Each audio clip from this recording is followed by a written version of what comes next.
Rashtrawadi Congress party Sharadchandra Pawar पक्षातर्फे धिक्कार आंदोलन। सरकार विरोधी घोषणांनी परिसर दणाणला।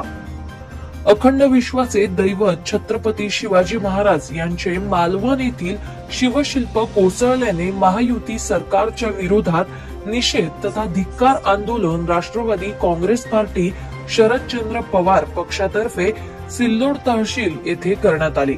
यावेळी मनोगत व्यक्त करताना राष्ट्रवादी काँग्रेस पार्टी सिल्लोड तालुका अध्यक्ष प्राध्यापक ताठे म्हणाले की महाराजांचा पुतळा पडणे ही महाराष्ट्रासाठीच नव्हे तर पूर्ण देशासाठी शरमेची बाब असून शेकडो वर्षापूर्वी बनवलेले पुतळे वर्षानुवर्ष जशीच्या तशी स्वरूपात असून महाराजांचा मालवण येथील पुतळा कोसळतोच कसा याची निष्पक्षपणे चौकशी झालीच पाहिजे।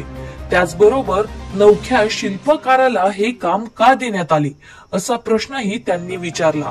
आंदोलनावेळी शिवप्रेमी तसेच राष्ट्रवादी काँग्रेस पार्टी पदाधिकाऱ्यांनी महायुती सरकारच्या विरोधात घोषणा देत तहसील परिसर दणाणून सोडला होता।